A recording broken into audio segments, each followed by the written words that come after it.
Hey guys, this is Coach B with Coach B's Gaming, and today I'm going to talk about what is NAP, N-A-P, and the importance of it. So, for those who don't know me, I'm Tovo from State 596, and hopefully this video helps you. If you haven't subscribed to our channel, please do so. So what NAP is, it's non-aggression pact. So what that means is if we go over to the rankings, you'll hear things like NAP 5, NAP 10, NAP 15, and nap all. What that means when you go to Alliance Power Rankings, you'll see rank 1 through whatever. A lot of people will start off with nap 15 and go all the way down to here, which means that 1 through 15 are not allowed to attack any other alliance that is also ranked 1 through 15. Same thing if it says nap 10, it's 1 through 10. Nap 5 would be 1 through 5. Now, the importance of NAP is it allows your state to grow to prepare for Clash of Zones, Doomsday, and Eden. Most new players do not realize that the real game is Doomsday and Eden. It is not before then, where it's just within the state. So many states die because one, they won't respect NAP, and they will just basically kill each other, or they'll have too small a NAP, or worse, they'll have too big a NAP. So in order to ensure that you have the right number, you've got to truly assess the leaders of each alliance. If you have a new alliance that has a leader that has never played the game before, personally, I probably wouldn't include them in NAP, just because this is not a game that you can learn right off the bat. I would definitely include the alliances that have seasoned or veteran leaders. So like when I start, I'm gonna race to the top. I'm gonna try to be one of the top 5 players right off the bat and gain control of the state. And that is only to ensure that we have a peaceful state and we're looking long term rather than short term. So obviously, when you have a lot of different foreign alliances, there's going to be communication barriers, and you never know if everybody's going to be on the same page. But if you grab control earlier, it's a lot easier to ensure that you have a peaceful state. So we'll talk about 2 different routes. When you go too small and you go just nap 5 early on, that means that you're going to kill off all of these alliances.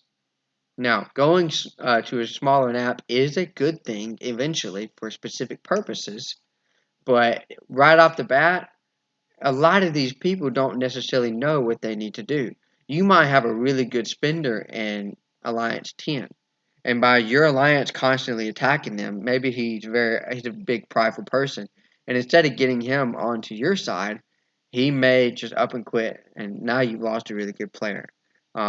One thing I've learned playing this game is you never think that grown men and women will be sensitive, but the reality is grown men and women are just as sensitive as children. I'm sorry if that offends you, but yeah, I've never seen so many people get offended in a game than this game right here. Because if somebody attacks you, it's like you shot the dog or something. I mean, it's insane. So, what I advise everybody to do is until the first kill event, don't do a nap. People need to learn to attack each other. People need to get used to the game. They need to get to not be bored. They need to have a little fun at first because at the end of the day, you need to realize troops are troops. You should definitely have a no zeroing policy because, I mean, zeroing isn't a big deal at all, but many people think it is. Like if you're a new player and somebody keeps zeroing you, you're going to take it to heart and you're more likely going to quit. So again, you have to go back to the sensitivity thing. Being zeroed is not a big deal, but I would definitely have a no zeroing policy anyway. So I would definitely, for the first 2 weeks until the first kill event, is have no nap. Once the first kill event comes, now you set your nap in. I would start off with nap 15. But if you're in charge, like if you're one of the top 3 alliances, then I would make it known that you're starting off with nap 15, but it's going to reduce to nap 10. And when I would reduce it to nap 10 would be when the launch centers start coming into effect. Once the uh, Clash of Zones come, there's 2 different ways to do it.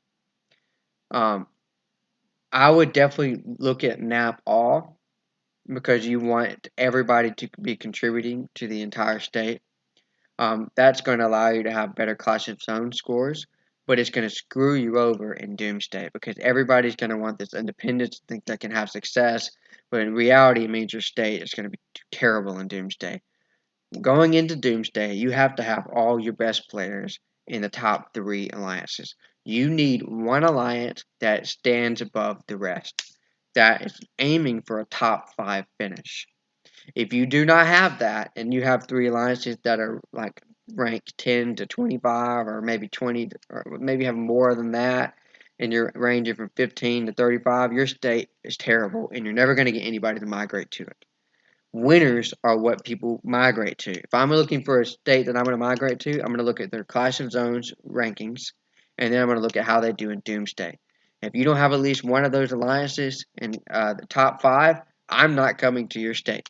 So once Clash of Zones comes, what I would actually do is I would say, hey, we're going to do a nap, we'll say 6, maybe a nap 4 or whatever.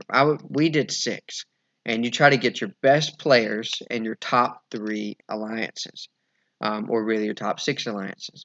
So when we say nap 6, we did nap 6 for the main attack alliances and farm alliances. So for all those players who were not good enough to be in the top 6 alliances, we would put them in our farm alliances and we would take them under our wing and teach them how to play the game. Because one of the things in every game is people are going to quit.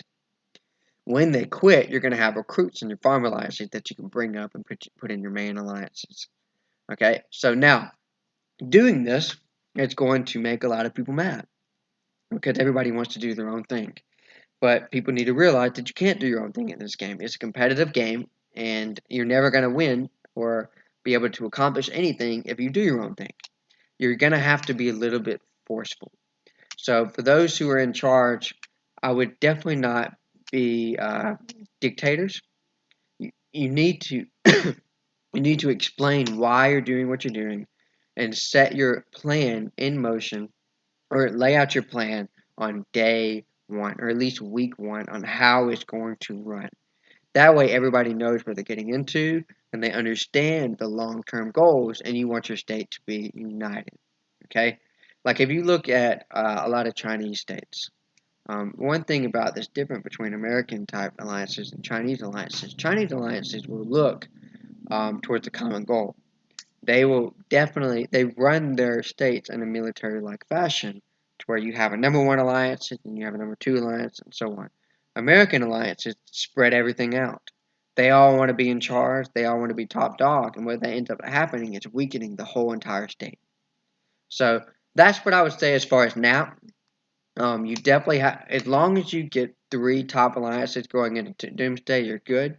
Once you get to Clash of Zones, you need to be gearing your way towards that. And once you have it set up, once you have it set up to where you have 3 top alliances, and everybody else understands that when those alliances lose players, the others are going to feed into those alliances. Once everybody understands that, then you put nap all into effect.